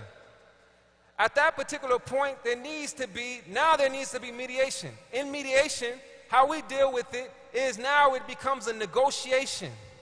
It becomes a negotiation. And people have difficult conversations on how they can meet halfway. Some issues people aren't compromising, and it's okay. In every relationship, there are always issues where people do not compromise. Do not be afraid of that. It's okay. It brings some excitement in the marriage. Believe me, take this seriously. It brings some excitement in the marriage. That you don't need everybody all the time is not going to be agreeable. Remember, you are not each other's parents. There's some issues that you all are not going to agree on, and it's okay. I think that what I would advise for that particular couple, if they cannot have a conversation that is, civil, that they should seek some outside counsel and then not attempt to change one another, but to reach a middle ground, inshallah. Is it okay to lie about your emotions in a marriage? Like you only want to get married because you want children and because family pressure. I wonder, is that the lie or is that the real feeling? Which one is that? So, is it okay to lie about your emotions in a marriage? Like you only want to get married because you want children and because family pressure. Does that happen? Do people get married just to have children and because of family pressure? Does that happen? Be honest. No? That does take place, right? That takes place. The problem, I think, in marriage, there should be some type of love. But this is the problem that is occurring, is that people are getting older. As they watch their clock ticking, they're like, I better do something right now. Abdullah, come on. I better do something right now. And then the problem when you get married, the love isn't there, so you end up mistreating each other. Because a person can feel when the love isn't there. The person can feel when the love isn't there, and it becomes very problematic. I think in these situations, they'll probably deal with this more. I've witnessed a lot of relationships where the couples or the couple, they no longer, the love isn't there. And they're waiting for these sparks. You know, sometimes people want these sparks. They want to be excited about their spouse. They'll probably deal with this more tomorrow. And this is a larger, a broader conversation. I think in that case, what people need to have, you know, even at the least, is respect for one another. It's very harmful. It's demeaning when you tell a person in an argument, and this is, I've heard this too many times, when you tell a person in an argument that I really don't love you and I should have never married you, especially, and I've seen this happen with individuals who they have children with these individuals. Why would we ever tell a mother of our child, I really don't love you? You know what? That impacts also the child. That impacts the child. The same thing I see occur with a wife being too honest with the husband, revealing everything on the heart when we don't even know what's taking place within ourselves. Instead of being patient, we release everything. I don't love you. I should have married so-and-so and not you. And this is what couples are telling one another. And I think it's creating that off-limit box. It's certain things that we shouldn't say, that we should have respect for that individual as just a human being. And this takes a long time to get to, because we say things in the midst of arguments and we end up hurting someone, and they hold on to it for years. And we wonder, why did you hold on to that for years? And they said it because it hurt them. Okay, so I think for that particular point, what we need to do is examine, which is a long conversation, is examine what is love, what does it mean to love someone Islamically? What happens when you're in a relationship and you feel you don't love someone? I see this often. I'm being candid with you all. After a sister has a child, she gains weight, and the man who his appetite is all on the internet, he's watching all the Instagram and internalizing all of these photos that have been photoshopped, and he wants his wife to compete with what has been photoshopped, and he loses desire. He begins to demean his wife, who by this time, after abusing her, she's going through some type of postpartum depression because of this type of abuse, and it's hard for her to bounce back because of being abused and not being motivated at the same time to do anything. So we have individuals who are men and women, they're sitting in these relationships and they are absolutely depressed. They are absolutely depressed. These are some of the things that I've seen in a relationship. And we have certain tools, some of the tools, we talked about the date night, to act before the feeling of the heart comes. A lot of times we're waiting, I'm just not feeling it. Brother, you have to be romantic. I'm not feeling it. They're waiting for the feelings of the heart when they should act first, and the heart will follow, inshallah ta'ala. So that's where we have to work. I just got engaged, alhamdulillah. Alhamdulillah. Whoever this is, they just got engaged. Okay. To a guy I met on Minder. What is Minder? What is Minder? Okay. Parents approve. Everything is okay. But now the wedding feels like an obstacle. What is the most basic necessity? How can we simplify the Desi traditions and expenses? Oh my God, I don't know. I've been to these events back to back to back. I mean, I went to one at the big extravagant hotel for the bride's side. Then for the groom's side, went to another one. I'm pricing this stuff. I'm like, we got the school going on. They could have gave some of that to the school, and, you know, Islam Lay, you know, needs to know this. And then I'm at the next event, and then there's another event. Oh, there's another event in a couple months. I don't know. I don't understand it. I don't understand it. We have the opposite extreme. In the African American community, sometimes there's no money put into it. I mean, it's absolutely nothing. I mean, people come in with their work clothes on, okay? Oil on their pants, you know. Imam, let's do this nikah, you know. And so that's the opposite extreme. So I'm telling my community, no, we have to pay something. We have to have a walima. Have a walima in which the people celebrate. And maybe at this celebration, other people can see other people. We were promoting marriage. There was a walima, and my daughter walked through, and her and her friends, they gathered. Did you see so-and-so's dress? I said, I love it. That means these are community-centered marriages. When that individual gets married, they're concerned about my daughter, my family. These weddings, a lot of times, I think they need to be reconsidered. I don't know how to approach that. That's not necessarily my issue. I think that's a tradition that the big concern is the family being perceived and seen a certain way. That's something I can't understand. That's not in my culture all the time. So there's a cultural standard that some cultures have where they have to be perceived a certain way, and it's a point of shame if it's less than, if it's considered less than. So it's an opportunity for other families to show off, so to speak. I don't understand that. What I would say is that try to find balance. Talk to your family. Some of that money that's used can be utilized for the future of the relationship. Finances is an issue in a relationship. Sometimes that money can be used for the down payment on a house or something.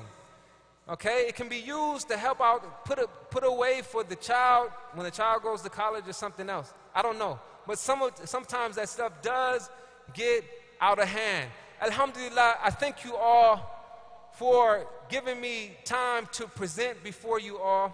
And inshallah, we're going to get this right. One thing I want to emphasize before leaving is that we have to build a marriage system. We have to build a marriage what? A marriage system. What happens is marriage is just a t-shirt that says get married. And we walk around with this t-shirt, get married, get married, get married. When are you getting married? Why aren't you married? Build a marriage system. What is included in this marriage system, things are not isolated. Now you fuse different concerns. Within this marriage system starts off when the child is young. As we know in our tradition that shaitan even touches the placenta. That shaitan is right there when the child is young. And start helping that child, directing that child to be healthy in a relationship at a young age. The nurture in the childhood, it determines many of times how that child is going to be in their adulthood, how that child is going to treat their husband, their wife. So build a marriage system. And this marriage system is premarital training, that we have to have premarital training. We have so much concern on the wedding, where it's going to be at. Is it going to be at the Marriott, the Hilton? Oh, the Hilton Marriott is not good enough. We need to get this other 5-star hotel. No, forget about that. We need to go to Abu Dhabi and do something. We're going to all fly everybody out. Be more concerned about premarital training and preparation for marriage. Yes, those things are beautiful, and I enjoy the food at these walimas, I tell you that. However, there needs to be more energy that's put in premarital training. Also in this marriage system is marriage mentors. The individuals who have been successful in their marriage, they need to become mentors. You all listen to this. They need to become mentors. Mentors who are also trained, who take a course, because you don't want a mentor that's always giving you information from their experience, because one size does not fit all. So this mentor knows how to give experience from Quran and Sunnah, who knows from the text but also knows some modern studies. So we need marriage mentors. We need events. We need post-marital training. We need marriage mediators. We need marriage and family therapists for those who are considering a career to go into, we're going to need you to go into also marriage and family therapy. So alhamdulillah, I thank you all. In closing, I cannot leave here without letting you all know, alhamdulillah, this is your organization, Islah Alay. Everybody say Islah. Islah Alay, alhamdulillah. So we're still going. We just started our high school. We have a full-time alim program. We have young brothers from South Los Angeles who we've disrupted the school-to-prison pipeline. They're studying Quran all day, memorizing our hadith. They're studying fiqh. And alhamdulillah, these are going to be some of our next leaders. So we need your continued support. We have entered into our 5th year in our school, which is K through now 9th grade, alhamdulillah. So we're continuing the struggle. We have our we have a food pantry. We feed over 100 families, or over 100 families every Saturday. So you all can come and volunteer. And we're dealing with the city. We're building a brand new center from the ground up, alhamdulillah. We need your continued support, participation. Lastly, keep your families together. Work hard at building the love between you and your spouse. Marriage is something that is not easy. We know that it's half of our deen. That means it's half of our success. And if it's half of our success, then it's going to be half of your test. It's going to be half of your test in life. I thank you all. May Allah subhanahu wa ta'ala bless you all. You have a beautiful community. Come back out tomorrow. You all coming back out tomorrow? Come back out tomorrow, inshallah. The singles thing is from what time? 1:30 to 2:30, inshallah ta'ala. That's for the meet and greet session we have for tomorrow. So, alhamdulillah. Assalamu alaikum wa rahmatullahi wa barakatuh. Jazakallah khair, Imam Jihad, alhamdulillah, for being here and spending your time with us. Alhamdulillah, may Allah bless you and your family. Just a reminder for tomorrow, just as you mentioned, there is a premarital counseling preview session that Sheikh Imam or Sheikh Uthman Umarji will be doing tomorrow. So that will also be covered in the seminar amongst many other different sessions we're going to be going over though dealing with different issues that happen in a marriage. Like I said, please register. There's a table in the back to buy your tickets. Once again, we're starting at 9:30 tomorrow. There'll be a breakfast. The first talk is at 10:30. Dr. Siddiqui was here. Unfortunately, he had to leave, or else he would have gave us some of his words of wisdom. Once again, may Allah bless all of you guys. We ask Allah subhanahu wa ta'ala to bless you and your family and to bless this gathering and help us follow the best of it. Subhanakallahumma bihamdik. Nashhadu la ilaha illa ant. Nastaghfiruka wa atubu ilayk. Bismillahir rahmanir rahim.